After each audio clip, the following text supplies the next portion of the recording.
This VSS talk. And it's a pleasure to have Madhusudan Parthasarathy with us today giving this talk. So Madhu is a professor at UIUC, and he's very well known for his work in verification, both in the practice of verification as well as various theoretical aspects, and then bringing out as he says, the theoretical side of many practical verification techniques. So welcome, Madhu, over to you. Thank you, Deepak. Can everyone hear me? Yeah, we can hear you. Yeah.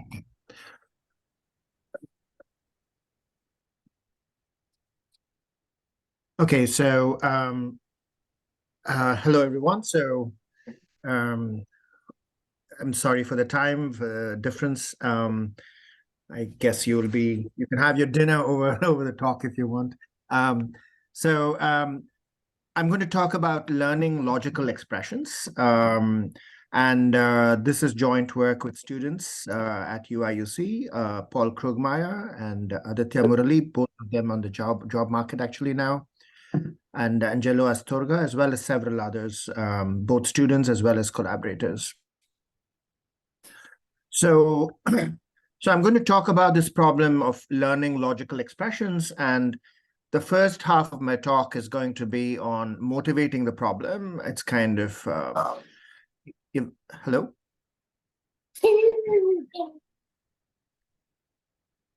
Maybe some of you are not muted. Yeah, you go ahead. I'll just check. So the first half of the talk will be on motivating the problem and some of the applications of this logic learning that we have pursued in somewhat practical realms.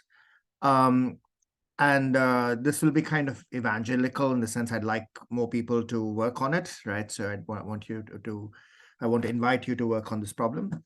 The second half is going to be on some theoretical results that we have in this domain. So in particular about when this logic learning problem is decidable. And we'll talk about that as well. So the problem is quite simple, right? So you take any logic L that you like in any domain. And let's assume that structures over which this logic is interpreted can be presented in some finite form. And the idea here, the problem here is to learn a logical expression over in L, given structures marked positive and negative. So you're given positive structure, a set of positive structures, a finite set of positive structures, P1 through PP here, and then a set of negative structures. Sorry, that should be negative, not positive. It should be marked negative. The plus should be a minus. I'm sorry for the typo. And you want a formula phi that is true on all the positive structures and false on all the negative structures.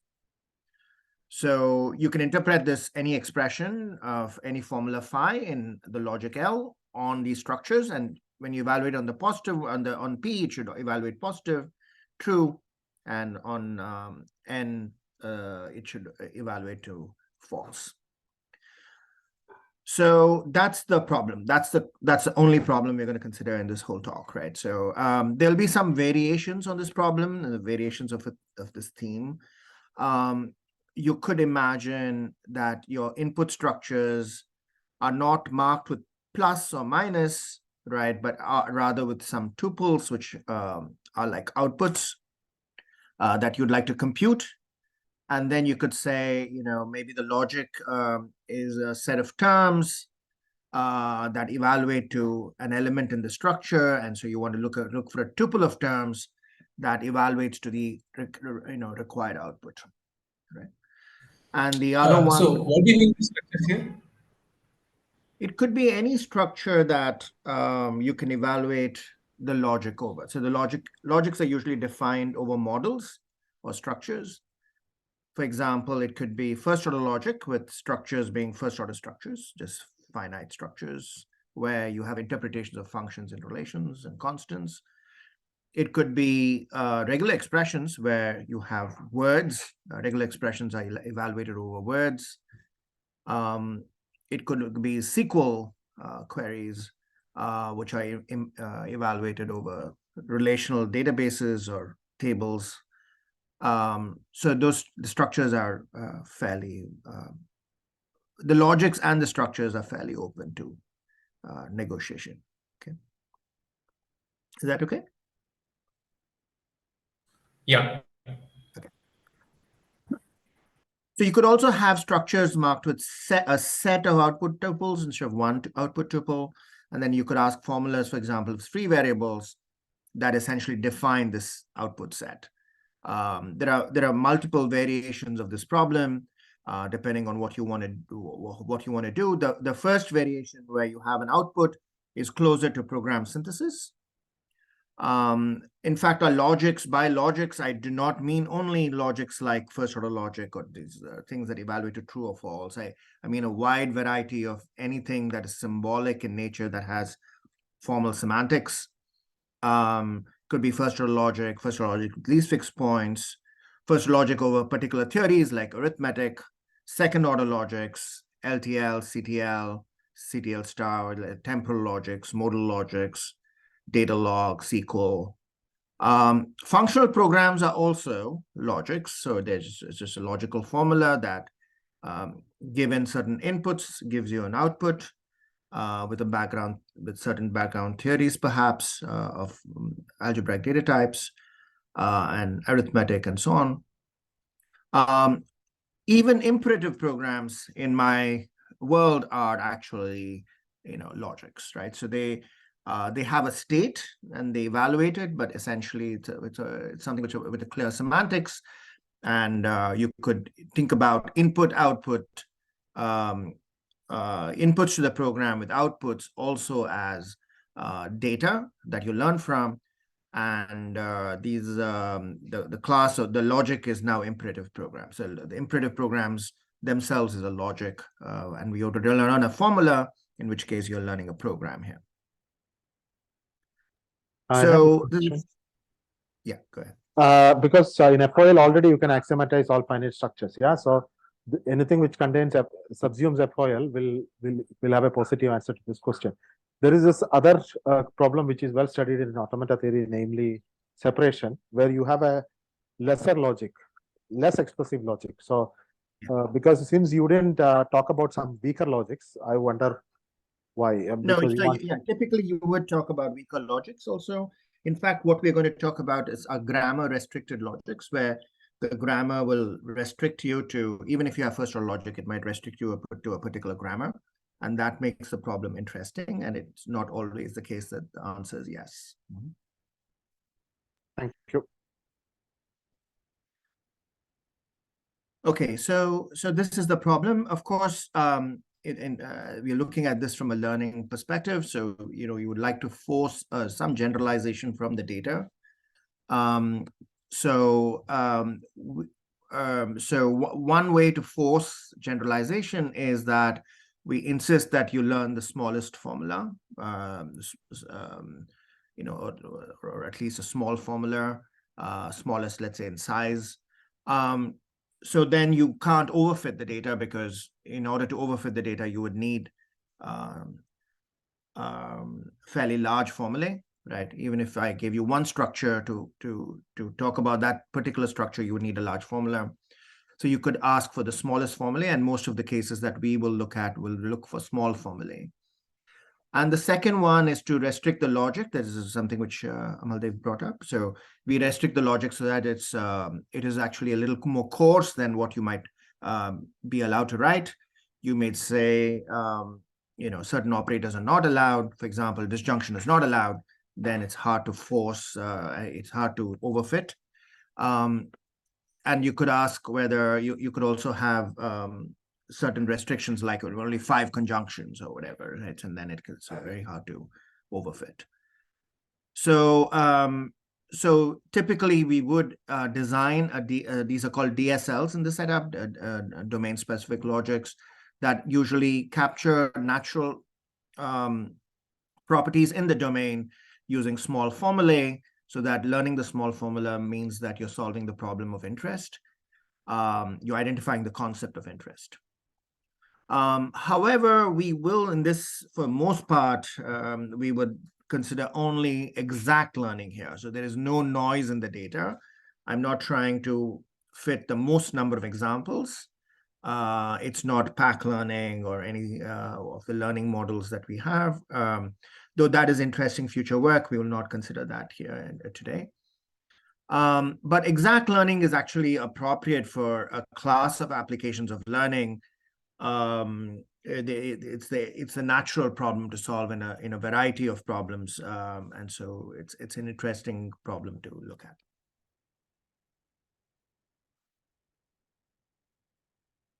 So first, I'm going to go through some applications of logic learning. Of course, I've defined this logic learning very generally. So you would expect a lot of applications, but it is quite surprising, even to me, that there are that many applications of logic learning. The first one is, of course, program synthesis from examples. So this is a very famous application of synthesis, where you're given you're asked to find string transformations in the context of Excel. And this is work by Gulwani and others, which resulted in this flash fill tool in Excel. So if you have Excel, you can actually use it. It's actually a product. And flash fill actually synthesizes given examples, like you give two examples, Paul Krogmeyer's PK and Jane Doe's JD, and then it'll actually generate a program that will transform this input to the output, and then you can transfer the entire column that you have in Excel to the corresponding initials that you wanted without programming at all. So you would do this kind of synthesis, and this synthesis from examples is an example of logic learning. Here, the logic is a DSL, a domain-specific language for string transformers that you have.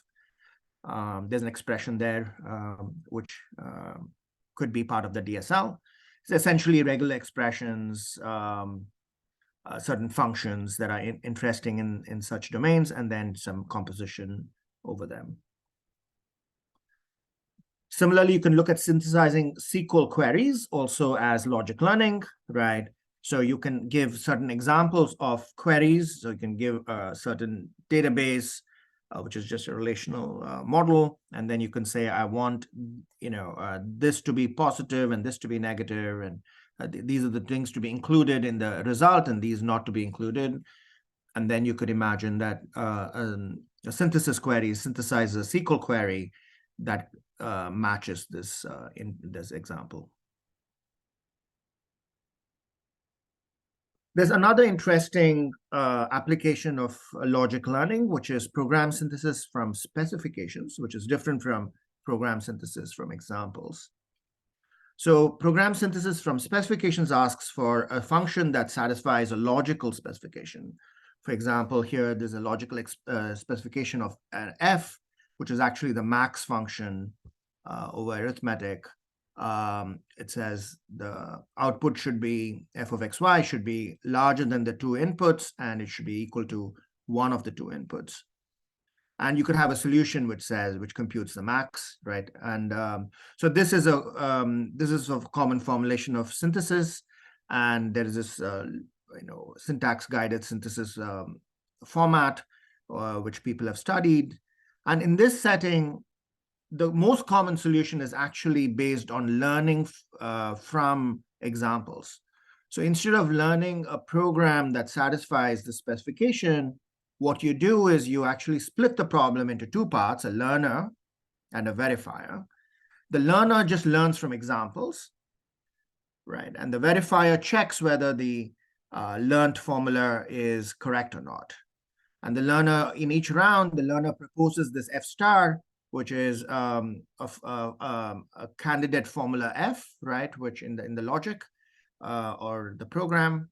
And then the verifier checks whether it satisfies the specification. And if it doesn't satisfy the specification, it generates a counterexample. And so the learner is actually learning only from examples in this case. So It's not, it really is, doesn't care about the specification. It just knows certain inputs have to be mapped to certain outputs, and then it actually works in that setting. So it's really learning from examples. This is a little bit of untruth here. Strictly speaking, these are not examples, they're grounded constraints. But in many cases, that actually turns out to be learning from data. So that should be data. So Madhu, in both these examples, what is the structure? I mean, what are the positive examples? And I mean, are there structures or? So here you have only positive. So in the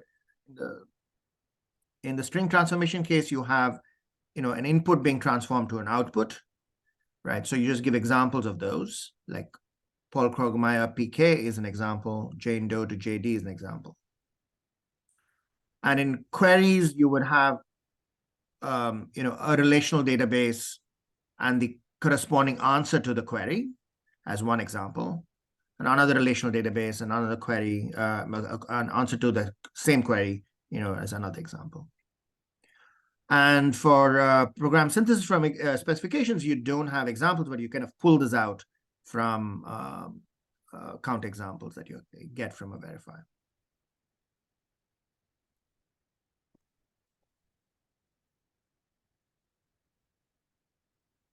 Okay, so this back and forth, this use of counterexamples to guide synthesis of various kinds is actually an engineering wisdom from automated verification from Bob Kurshan's day, who first proposed it for 30 years or so, right? So in any problem that requires searching for an element from a large space, use counterexamples to prune your search. So you have some specification of what you want, use counterexamples to prune that search.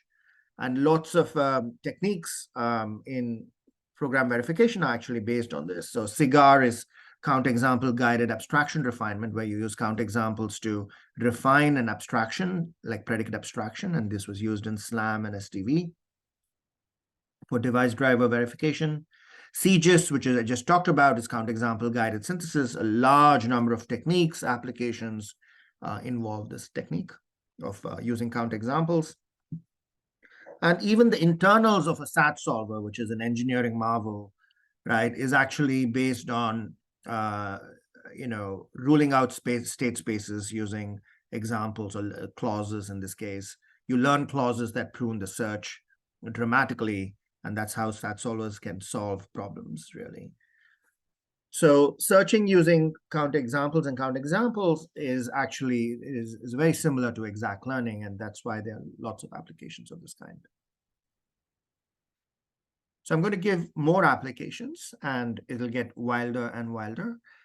So one is applications of with respect to certain creative human help that we need in applications involving programming languages. So in particular, let's look at if you look at program verification, it turns out that if you give loop invariants, then the problem is solving. If you give strong enough inductive loop invariants, then the problem is reducible to a deductive solution. So you can reduce it to logic, deduction in logic. And but usually we do require the programmer to give these inductive invariants, and there's this creative help that we look for in humans, and we can replace this human help using logic learning. So invariants are just logical formulae, and you could say, I want to learn this formula from examples, because there's no deductive method to come up with this inductive invariant in a rule-based fashion. Right, you would like to actually divine it in some sense. And the human, of course, divines it by knowing the underlying logic and knows what inductive invariants are. And then they kind of come up with it. But if you want to replace that, one proposal is to use logic learning. So there's this ICE learning framework, which we defined, which is a variation of logic learning, where you have positive examples, negative examples, but you also have this implication counterexamples or implication examples that you learn from. And here the implication example C implies D says that if your formula evaluates to true on C, then it should evaluate to true on D. it doesn't say whether C should be positive or negative. You can choose whatever you want. But if you evaluate C to be positive, then D should be positive. And it turns out that using such counterexamples and examples, you can actually derive invariance, and they can actually see a lot of invariant synthesis algorithms as logic learning algorithms. Houdini itself, you can see it as a logic learning algorithm, which has been used in a large number of projects. We also have this conjunctive learning algorithm called CIRCAR, and there's a recent, it's an upcoming paper where we have used it to prove safety of microarchitecture timing attacks. And, it finds very large formulae, like this formula for the invariant has 850 predicates. That actually is an invariant that proves that this RISC-V rocket ship is safe with respect to a subset of its instruction set. People have also used it for distributed protocol verification. So like this one on the right, you have quantified invariants that actually talk about the invariant of a distributed protocol in order to prove certain properties about it. So apart from program verification, there are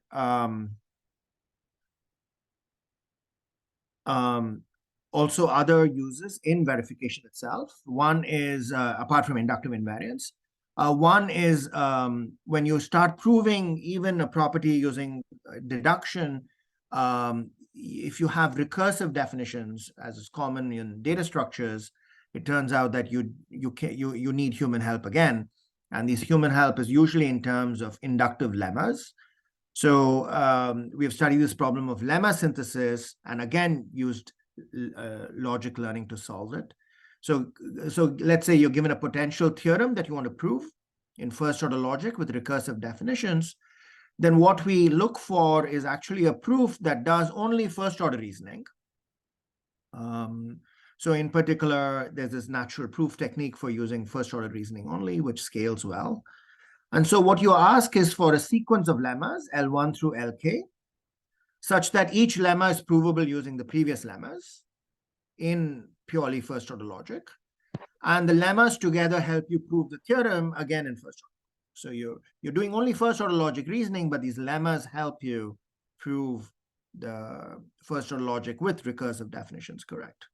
For example, if you had this, if you had a theorem that you wanted to show you data structures, you might need a lemma of this kind, which says that if X is a sorted list and K is a key, which is less than the head of X, then K cannot belong to the keys of X. So this, of course, we would know, right? As humans, we know that this is, of course, true. But actually, in first order logic, it's hard to actually, you won't be able to prove it. Because of this recursive definition, it requires a different semantics. And so you actually need this lemma, and this lemma can be, it's quantified universally over X, and you can find this lemma using logic learning. So we use, in a recent paper, we have this tool called Fossil, which actually uses counterexamples, which are first order models, exactly like the kind I talked about. And then it tries to use these counterexamples to actually find these lemmas. Yet another application in PL is specification mining from code, which is a very natural application. So given a piece of code, I might ask, what does it do, right? What can I call it with such that it won't crash? What does it assure me for the client as a client calling this program? So what we have done is actually used specification mining modulo a test generator. So the idea here is similar to CGIS, where you have a learner which learns from data, certain properties, like the preconditions or postconditions. And the test generator checks whether this pre and post condition is actually correct. So, and then based on these features that you get as counterexamples, you can actually synthesize a contract. The contract is not provably correct for the program, but it just means that this particular test generator with some resources is unable to find anything wrong with the contract. And so it scales much better than verification does. because it's based on only testing. And it does, we've done it for object-oriented programs. For example, here's a setter method for a key value dictionary. It actually synthesizes this kind of contract, which says that if you insert a set of value, key value, then the value will be in the post, right? The key and the value will be in the post, and then the number of elements will grow if you're inserting a new key value pair, etc.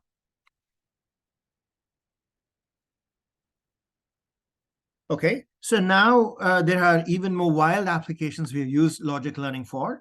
One is replacing not just creativity and by verification engineers, but creativity of logicians themselves. So we have used this for what is called this axiom synthesis problem. So intuitively, we have formalized axiom synthesis in this way that you have a base class of structures, B, and you have a target class that you want to axiomatize. So the base class could be, general first order structures, and you might want only T, which is, let's say, arithmetic or something like that. Or B could be the class of all Kripke structures, and T could be Kripke structures that have a particular property. And this is a problem actually solved typically by logicians, and they will come up with a set of axioms that characterize this target class T. And that is very useful because deductive verification deductive logic engines can now use these axioms to reason about structures in T. That's how every theorem prover works, is they assume certain axioms and you use that to reason about a class of structures. So an axiomatization is a set of properties that are true. They have to be valid over T, which is sound, right? And if you would also like completeness, if possible, is that every, more formally, if psi is a valid property that is over T, then your axioms entail that property. So this is like a FO completeness or other kinds of completeness. We have built actually axiom synthesizers. We have done automatic axiom synthesis for logics like modal logic. There's this whole field called frame, capturing frames in modal logic. And we have 17 class of frames where the tool itself comes up with the axioms for these logics. And these axioms are, of course, logical formulae in modal logic in this case, or equational axioms in Kleene algebras. We find these logical formulae and then check whether they're sound and complete using fairly sophisticated mechanisms for each of them. But finally, we do find axiomatizations for these classes. Okay, so here's a more wacky example. No talk today is complete without some reference to AI. So here's some concept learning where we've applied concept learning using logic learning. We have done concept learning in AI. And here is a visual discrimination puzzle, right, which we came up with, which we think, and also currently, I don't know of any neural network that can solve these puzzles well. So here's a visual discrimination puzzle where I give you this first 3 rows of images, okay? And then I ask you, so these are examples, and then I give you 3 candidate images in the second row. And I ask you for some property that holds on the, pick a candidate image that is similar to all the example images. In the sense that you should find some property that is true between your candidate image and all the first row images, but the other 2 candidate images should not have that property. Maybe I'll give you a few seconds to think about it. I also want to know why. I don't want you to say something which is reasonably objective, not something like, oh, it looks cute, or things like that. Any answers? Third one. Yeah, Okay. 3 to C, 1 to B. Oh, it's not matching. I want one image in the second row, which is common to all the all the images in the first row. Okay. It will be the first one in the second row. The third one, row. Why is it the third? all have fluffy toys. All images in the first row have a fluffy toy in it. Hello. All images in the first row has a soft toy in it. All images in the first row have a sofa. Hello. Soft toy. Sorry, I think my internet was glitching. Can you please tell me again? All images in the first row has a toy, soft toy in it.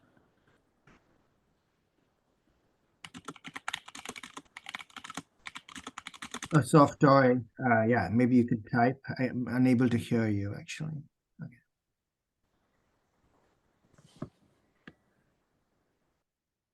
But that is true for other thing also. If you put it as an existential statement.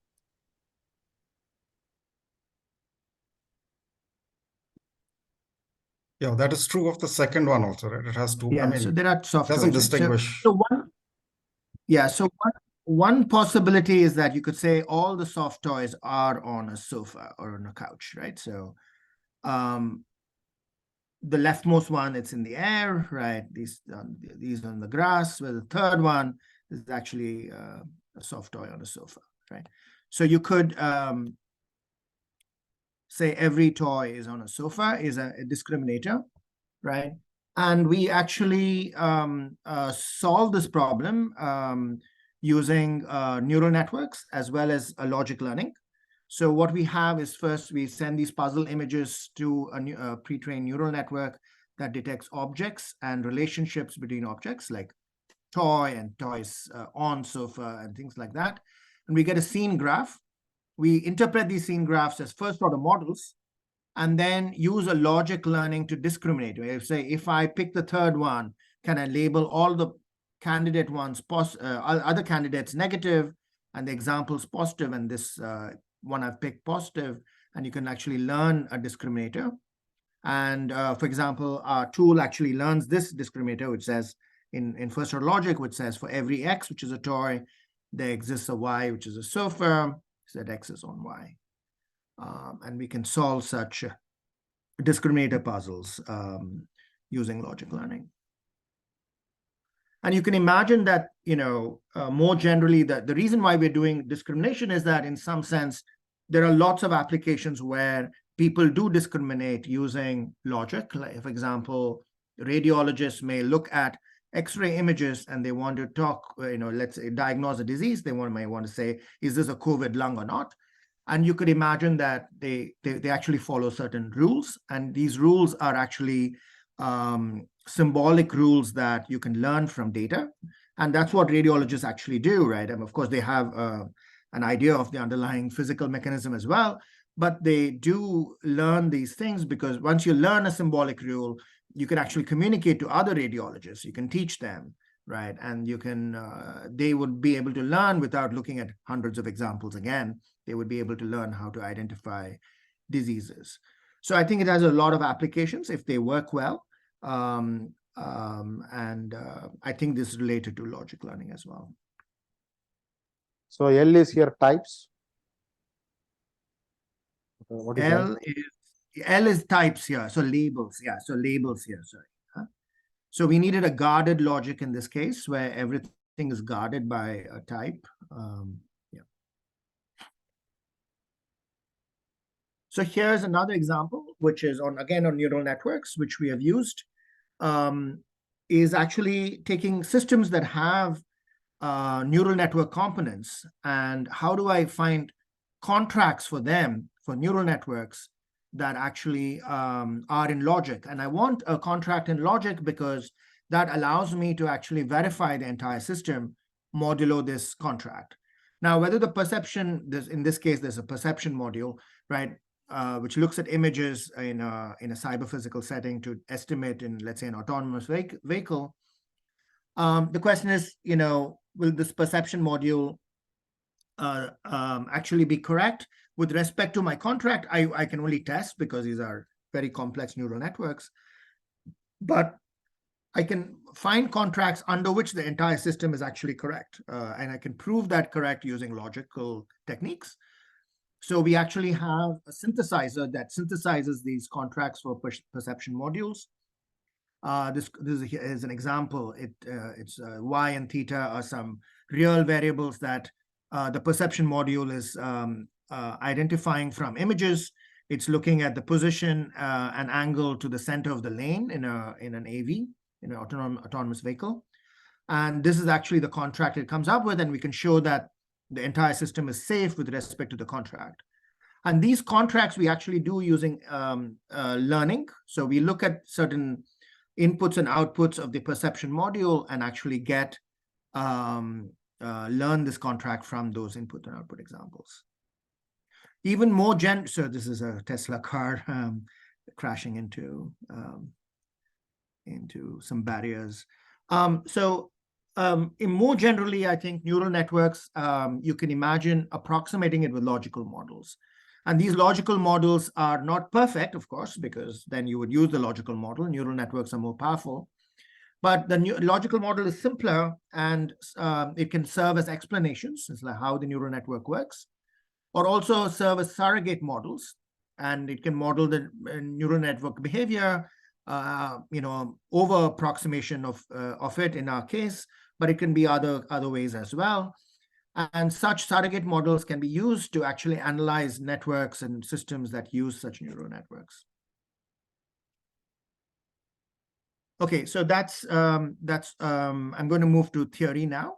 So we've seen many applications of logic learning, but if you look at the theory of logic learning, there's not much. The logic learning problems are typically solved using a variety of techniques, using SMT solvers that search for bounded formulas. There's also enumerative search modulo equivalence, so you don't generate the same formula or formulas that do not satisfy your count examples. There's also version space algebras, which I'll talk about a little later. There's also randomized search techniques that work for certain domains. But these are all kind of practical heuristics, and there is not much theory behind it. And if you look at learning program synthesis for finite finite models, finite variables over finite domains, there's actually a very rich theory. It's called the Church's problem. It's a very rich theory involving tree automata. And there is no such analog when you go to logic learning or more complex domains where you have an infinite data space. So theoretical questions quickly are hard. I mean, they're high complexity. They're not back-learnable in any sense, right? And so people quickly, in learning theory, quickly give up on such problems. So what we ask is, when is learning of logics decidable?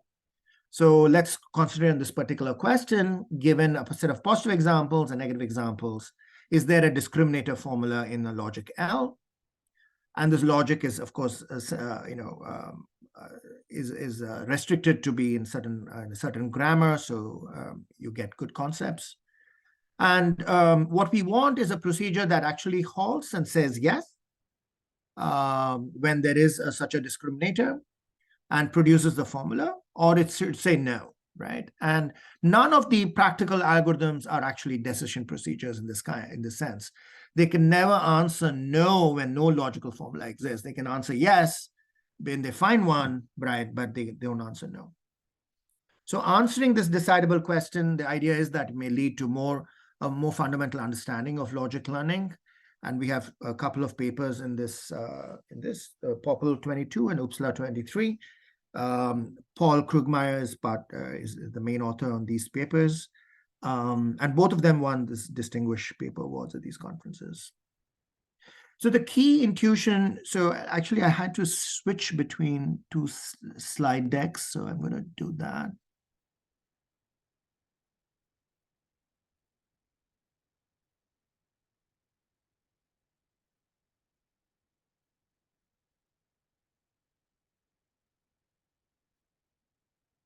I'm sorry, I couldn't merge these two.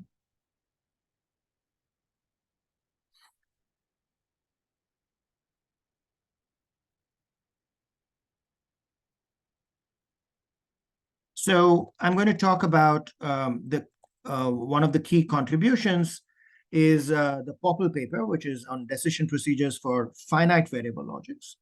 It turns out that if you have finite variable logics, typically you do get decidable logic learning. So, so for example, if I have first order logic, I could say you can use only 3 variables. But that's, of course, does not mean that there are only finitely many formulas in if you really restrict to 3 variables. And the reason is that you can reuse variables. So I can quantify over X and then have talk about X and then quantify over another X, right? So for example, you can say there is a path of length 17 using just 3 variables. By just reusing variables, you can talk about that. So there are actually infinitely many formulas with just k variables. And you can ask, can I learn logics, given examples in a finite variable logic?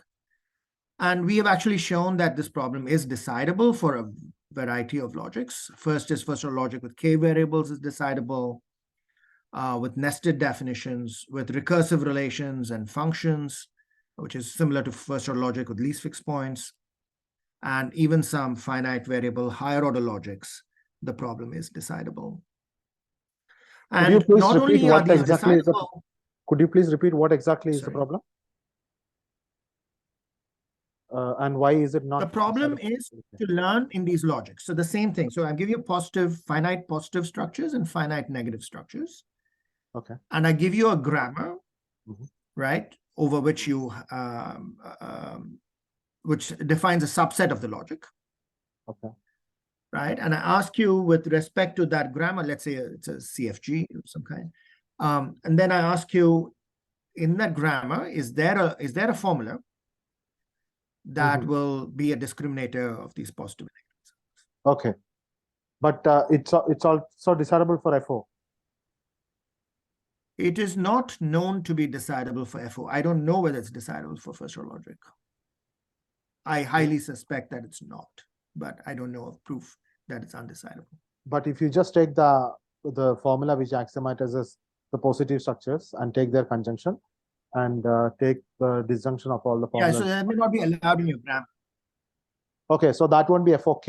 You're given a grammar. It's not full of FO. It's first order logic. Suppose you're given first order logic is the base logic. Okay. You're given a grammar which defines a subset of the logic. Right? Which is what then is that's what I call the FO problem. So in this let's say I give you only conjunctions. Okay. You can't do all the structures. Okay. All right. So this FOK is decidable for what grammar? I mean, any grammar, which is called a tree grammar, which you can, okay. So any grammar. Okay. Thank you. Madhu, I have a question. Yeah, there's one more question. Jam. Yeah. So decision problem would only tell you whether there exists a sentence, right, for your question. Won't you have to also do some synthesis of that sentence as well? I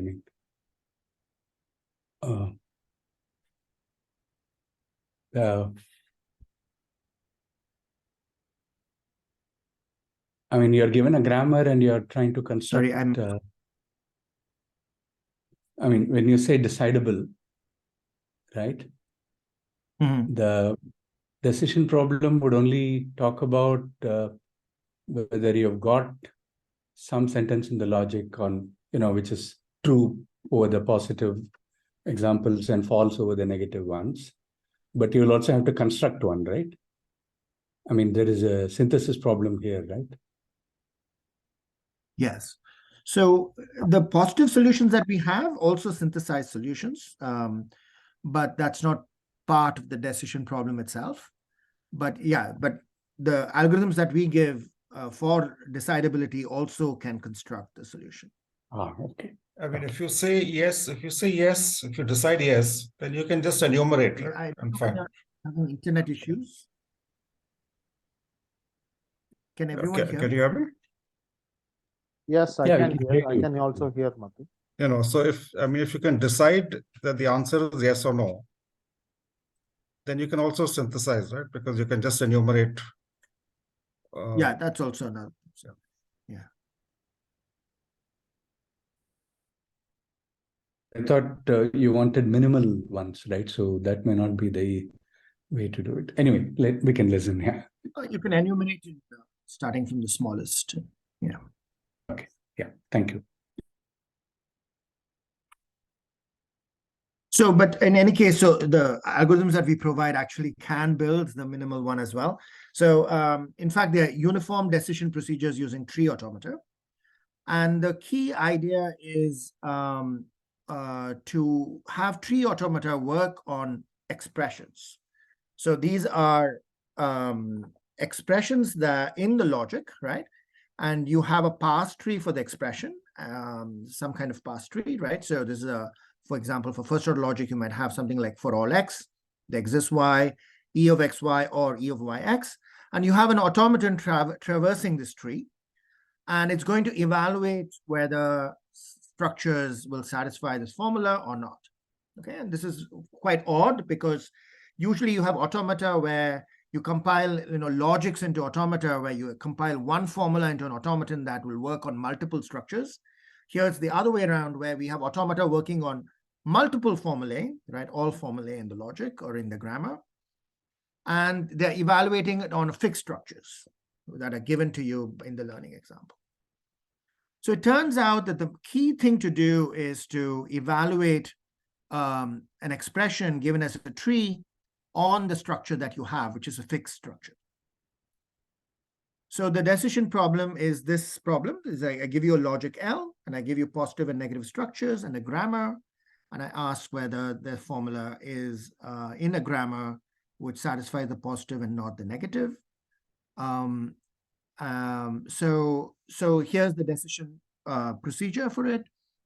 So for every positive example, we define an automaton A, such that the language of A is a set of precise formulas that work for that positive example, that are where the positive example, when you evaluate the formula on the example, it evaluates to true, right? It turns out that that is actually a regular set. And then for each negative example, you can define those that do not work on this, right? So you identify those formulas that are false on the negative structures. And then you can also define one for the grammar, which only accepts expressions that are in the tree grammar that you're given. And finally, you take the product of all these, right? So you take the intersection of all these, and then that automaton will actually accept only those expressions that are true on the positive, false on the negative, and satisfy the grammar. And then you can check whether this language is empty. Okay, so if the language is empty, yes, there is a discriminator, and you can pull out one by doing non-emptiness of tree automata, and you can actually pull out this. If it's non-empty. If it's non-empty, sorry. If it's empty, then you know that there is no solution for this. Okay, so this way of actually defining a learning solution is actually called version space algebras, and they have been common in learning theory for a long time. The idea is that for every example, you'll construct all solutions for that example, and you will represent them in some compact way, and then you'll intersect all of them and find a solution that works for all the examples. And in fact, flash fill is also of that kind. And in fact, if you squint at it, you realize that what Sumit is doing is actually building tree automata. He doesn't call them tree automata, but he's actually building something very similar to a tree automata. So the key thing is to evaluate trees on fixed structures. So I'm given a fixed structure, right? Let's consider first order logic with k variables, and let's fix the structure M. I want to define this automaton that accepts a formula phi, the parse tree of a formula phi, precisely when the structure satisfies phi. And it turns out that this is easy to do when you have a fixed number of variables, because all I have to remember are the assignments of the variables to the elements in my structure. So once I do that, I can actually build this tree automaton. We actually build an alternating tree automaton. I won't go into the details of alternating tree automata, but they are kind of automata that can send copies, multiple copies along different directions in the tree. So when I read such a tree, for every x, I'll guess one valuation for x. There are only finitely many valuations of x because I have a fixed structure. I'll send a copy and ask that all of them should accept, right? And for existential, I'll guess one value and say one of them should accept, one valuation should accept. And then for disjunction, I will guess non-deterministically one of the paths, EXY or EYX. I'll go along one of the paths and the left child or the right child and ask that one of them accepts, and so on. So you can compile first order logic evaluation into tree automata. And then the decision procedure will work. And this works even when you have recursion. When you have recursion, you have two-way alternating tree automata where you can go up and down the tree. So when you have a recursion, you can actually evaluate the recursion by going above, back to the same expression again and again to evaluate on different elements. And you can actually build an evaluators and convert then these alternating automata to non-deterministic automata, take the intersection and do emptiness and so on. So Madhu, why doesn't this work for general FO? I mean, can't I put the sentence into like a Phoenix form? First of all, if I have general FO, I need to encode these variables. If there are unboundedly many, it's not clear how to encode this into a finite alphabet. But even if you manage to do that, you will have to remember the valuation of an unbounded number of variables, right? Depending on the expression. Even though you have a finite structure, you cannot do that with finite state. Okay, so the problem is the number of variables in the formula might be unbounded. The number of variables can be when it's unbounded, yeah. Okay. Yeah. Now I'm going to switch. Sorry, you have time for a question? Go ahead. Yeah. Yeah, so we can think of like an alternating automata, not tree automata, but the kind which Thomas Wilke defines for these graphs. If you have a parity automaton, basically, yeah. So yeah. I mean, because you said about recursion, so that would be not just a tree automaton, but an alternating two-way automaton, parity tree automaton. Yeah, the key thing is different here. The key thing is not to define automata on graphs, but automata on expressions. Okay. But in effect, define automata on graph. Yeah, but in effect, your automaton is subsuming the evaluation in its states, yeah? Yeah, but only for the fixed set of structures that you have, not for an unboundedly many structures. I agree. And that's very key. It's a topsy-turvy version of those graph automata. Okay, so the key intuition of decidable learning is that the evaluator of a logic formula F over a structure S, you have to build this evaluator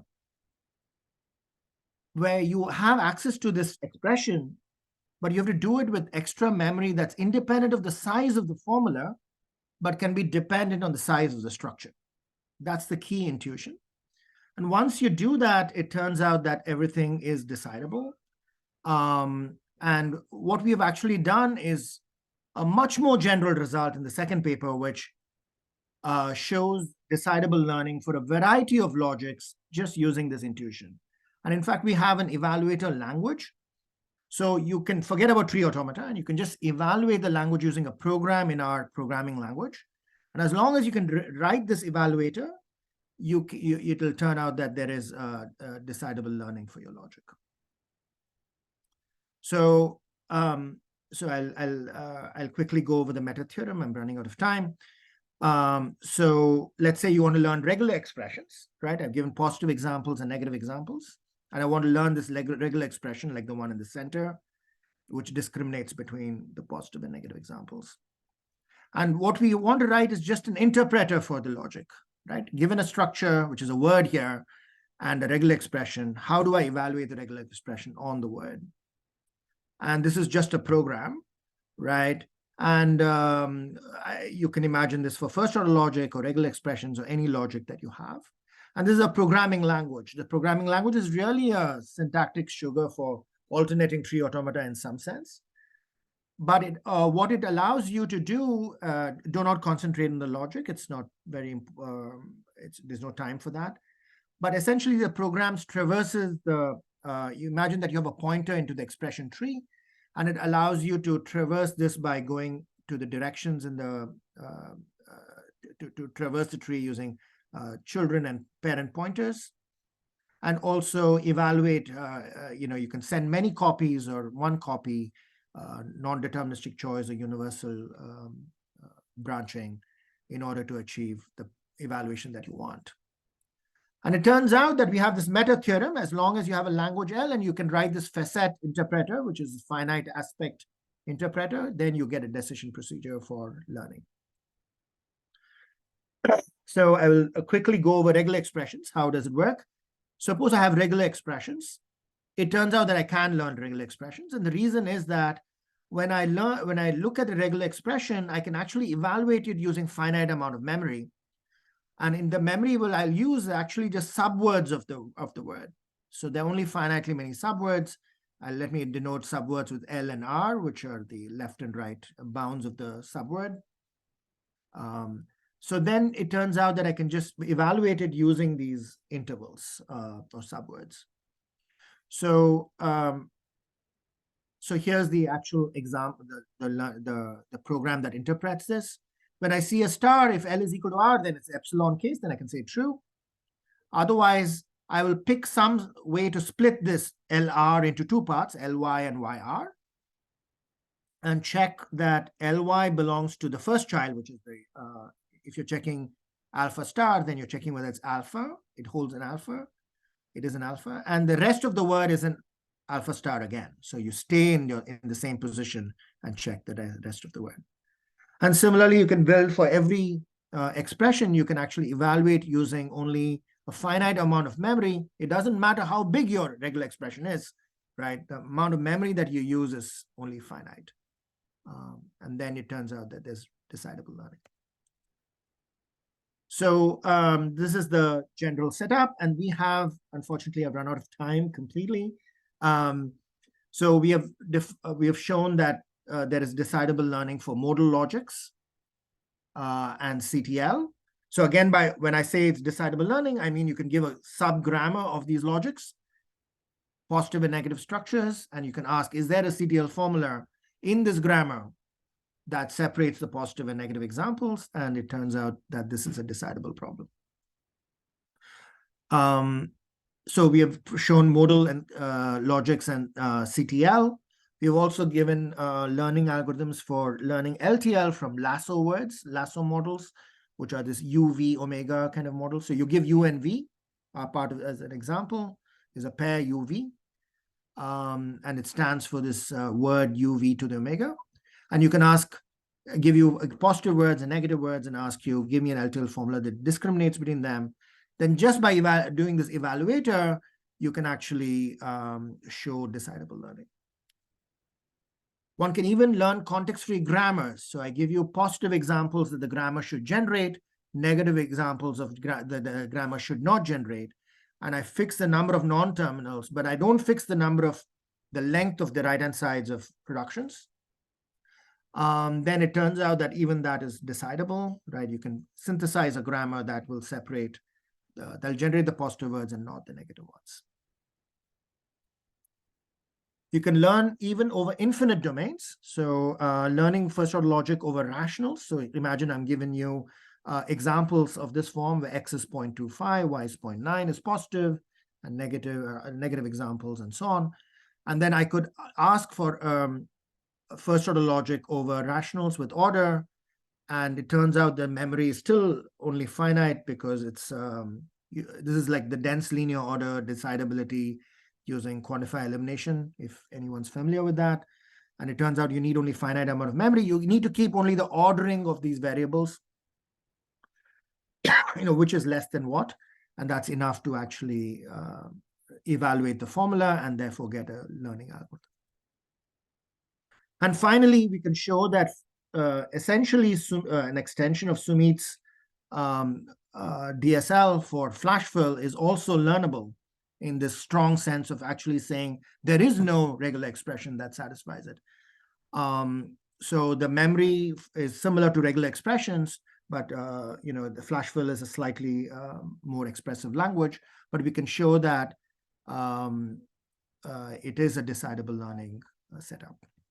And in fact, the procedure that Sumit uses for this is actually, if you squint at it, it's really a tree automata based procedure similar to what our procedure would give.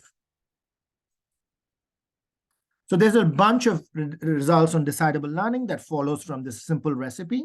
I've talked about most of them. There's also imperative programs and imperative uninterpreted programs that one can also do.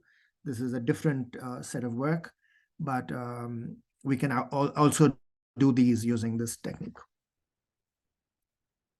So the implications of this theory are that tree automata over expressions, right, seem to be an effective version space algebra for decidable learning for a large class of logics.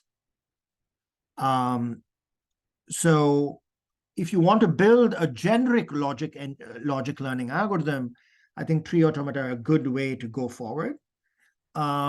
The problem, of course, is that tree automata, they have all the expression, they capture all the expressions that work, and these are similar like to BDDs versus SAT, right? I mean, this BDDs don't scale well because they capture all solutions. And so similarly, tree automata also do not scale well. So the first open question is, can we make these tree automata-based learning practical in a general way? FlashFill gives us hope because it's really like that. But I think what happens in FlashFill is the DSL is designed very carefully so that the tree automata remain very small. And that's what makes it scale. So one may need to do some engineering to make sure that this actually scales well. So we're working on these. We are we're working on ways to build these automata slowly on the fly and intersecting it on the fly to actually construct the discriminator. The second one is, can we handle noise? So there is some work on this using, again, tree automata by Handa and Rinad that suggests that we could handle certain kinds of noise using tree automata themselves. But in general, it seems to be an open problem. Another problem is, can we handle large number of examples? Really, we want to learn from data, which is thousands of structures. But we need a different kind of algorithm, it looks like. We can't do this intersection. We need to be able to process each example on its own, like neural networks do, in order to scale to thousands of structures. And I don't think there's any such thing known. So this seems to be a completely open problem. And the final thing is, can we use neural network learning to learn logical expressions? There is some promising directions here. Neural networks do process examples in that sense. They process it one after the other. They calculate the loss, do backpropagation on each example, independent of the others. But of course, they don't have many guarantees. So the question is, can you still pull out logical expressions used to learn from a large number of structures? Okay, so I'll conclude here. So I hope I've convinced you that learning symbolic concepts from structured data is an interesting problem. There are not that many people working on it, and I wish there were more people. There are lots of people working on program synthesis, but logic learning is slightly beyond that and has many more applications, I would say. And also, we have seen some applications as well as some decidable learning results. And the technical message is that tree automata emerge as a version space algebra for decidable learning with open directions for practical implementations. Thank you. Thanks, Madhu, for a great talk. Are there any questions? I have one short question. What happens when P and N is infinite? Do we know anything about when P and N is infinite? In case? Yeah, so there are applications where we have used logic learning when P and N are infinite by representing either models using a finite description, like in the LTL case, we did u v to the omega using u and v only. So you could do that. Or in other cases, in axiom synthesis, what we have done is depicted only some part of the model. It turns out that some part of the model is enough of a counterexample. And no matter how you fill the rest of the model up, how you interpret functions and relations on the rest of the model, it'll still be a counterexample. So we have used fragments of the model to do that.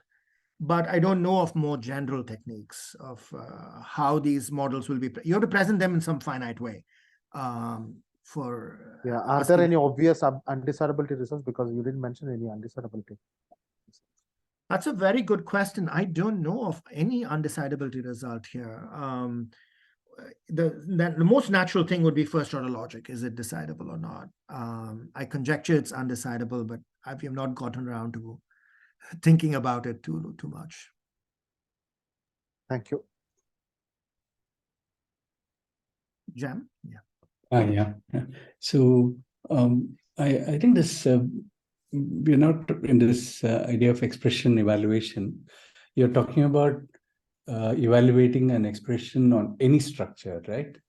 And you're saying that it's decidable as long as there is like one uniform algorithm that will evaluate the expression on any structure.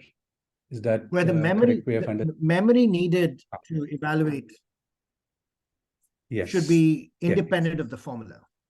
Yeah, yes. So it should be independent of the expression that you are talking about.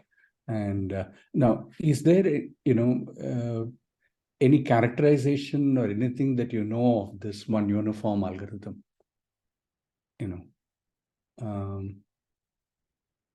Is there some kind of characterization result? Because you're able to apply it across so many contexts and so many applications. Sorry, Jam, I can't hear you. So okay, maybe my net is not good either. I'll write it maybe then. Maybe I'll cut. I think mine is also bad. So let me cut my video and then see if that is bad. Better. Maybe I'll cut mine. So. Yeah. So I was asking, we are looking for one uniform procedure or algorithm that evaluates any expression, any given expression on arbitrary structures, right? Now, I was just asking if there is some characterization of that procedure or algorithm that you've got done. Because it seems to be something semantic that seems to work across so many domains. So is there some general characterization in terms of tree automata, perhaps?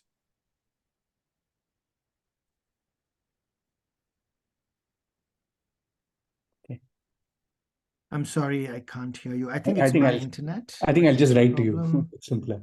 Can you just give me 1 second? Yeah, now I'm good, I think. Go ahead. Can you ask your question, Jam?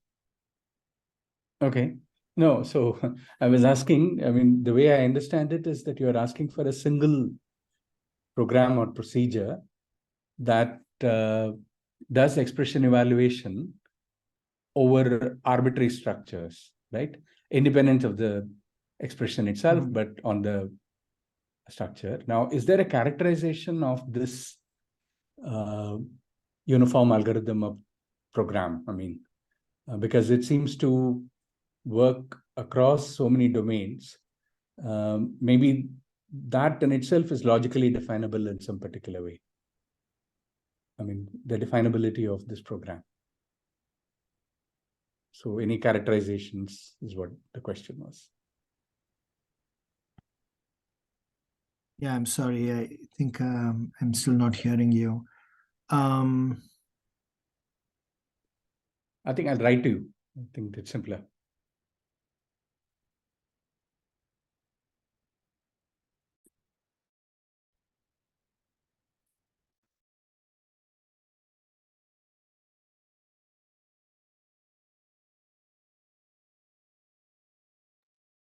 Yeah, Madhu, we can hear you. Yeah, I can hear Jam also very clearly.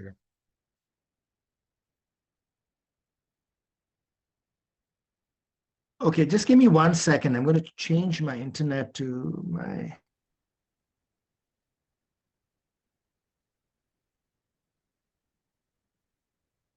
I think Amal should ask because he can hear Amal perfectly. Jam, are you ready to ask your question for the 4th time? Jam, what happened is that Alexei came in and I missed your question. I'm sorry. If you can tell me once, I'll ask him. Amal should simply answer mine. Whatever I ask, that's all. No, but I didn't understand. You asked something about one uniform. I don't know what is one uniform. Yeah, well, as far as I understand that you're saying that expression, this, decidable learning or decidably learning, or however he calls it, is that you're evaluating, your evaluation is over any structure using a particular.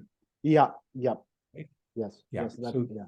is there some logical definability of this program? Because it seems to be something that works across so many domains. There must be some more abstract description. Yeah, Madhu, can you hear me? Yeah, I can hear you. Yeah, this is strange. So what he's asking is that I think this is what I understand. I'm not very sure, but it seems like your the way you approach this this problem, where you construct one automata. I mean, you have one formula and then you run this thing over that formula. So I think that is what he calls one uniform.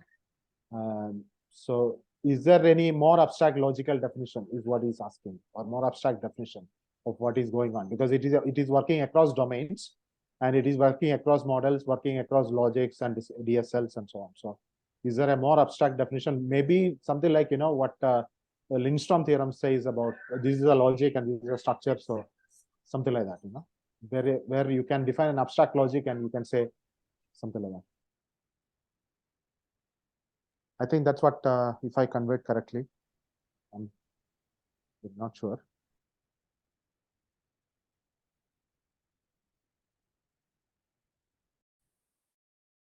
Did you hear my question? I'm sorry. It's okay. I think we'll move to. Saying some So strange again, I can't hear you. So, so I think Zoom is censoring the question.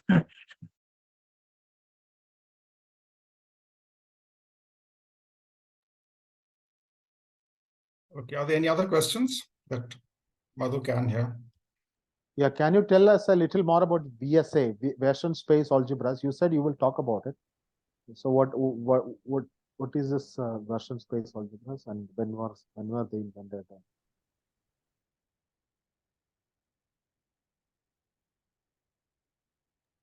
I don't think he's able to hear us at all.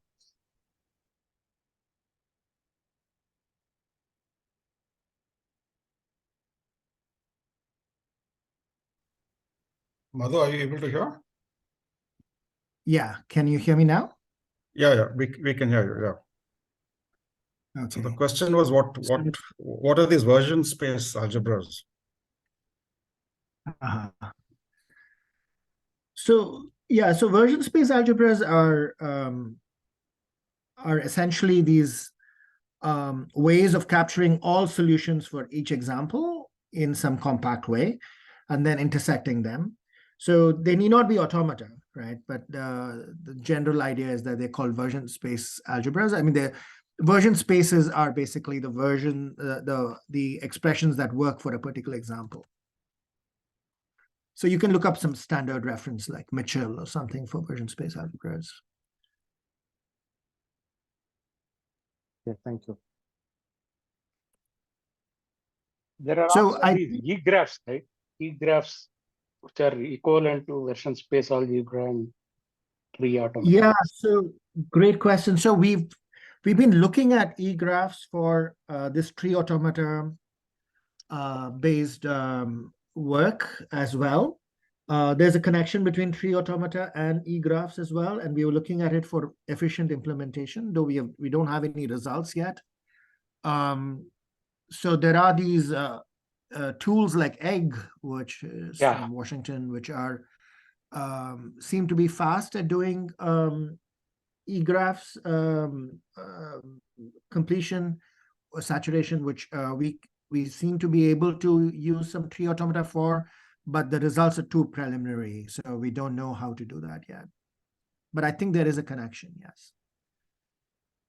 Yeah, I mean, I saw a paper which says these three are equivalent: VSA, tree automaton, and EGG. Yeah. I mean, eGraph. Yeah. Yeah. So in general, I think they mean a different interpretation of that, right? So not in the kind that we want. Okay. They think of, essentially tree automata as just terms, or working on random terms. So we've talked to people who do eGraphs. It's still not clear. So Okay. So Tatlock in particular, we've been talking to him, but it's not clear. And I don't think he's clear too as to what is happening. Yeah. So now I seem to be able to hear. Can we go one more question at Jam's thing? Is it okay? So Jam, if you're still around. Yeah. Okay. Okay. Yeah, okay. No, I think I'll pass on that. But well, there was something else. No, I don't remember. I'll wait.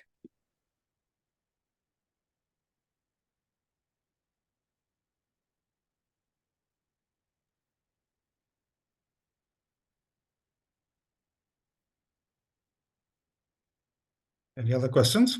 Yeah. Okay. I had this question. Yeah. And this is on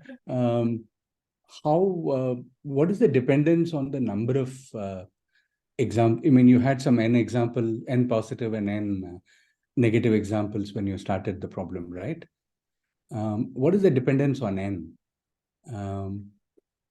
in your synthesis algorithm? The complexity in general is complexity in general is very high.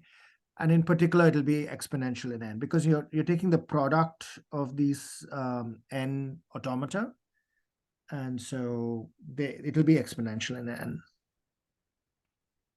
But then if I give you a fixed number of examples, I mean, whatever, if you have a fixed number, does it mean you can get a polynomial time algorithm for synthesis? Polynomial in n? Yeah, I think so. I mean, it's like if there is a bounded number, right? Maybe 3 positive examples and 3 negative examples. Right. Right. Then it'll be polynomial in the.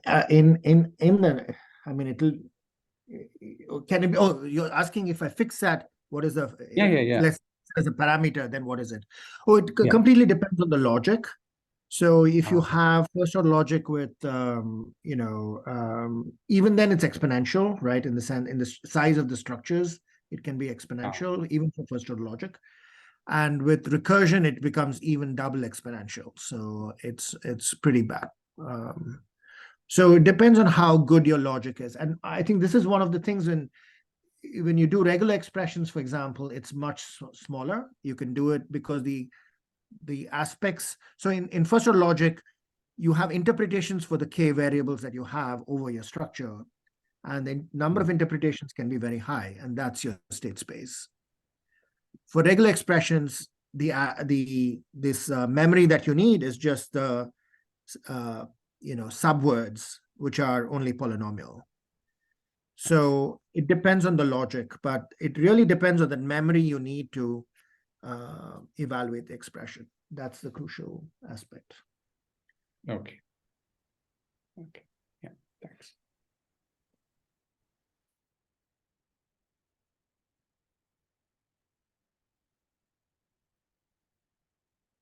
Okay, so I guess there are no more questions. So let's thank Madhu. Thanks, Madhu, for a great talk. Yeah, thank you. Thanks, everyone. Sorry for the internet glitch.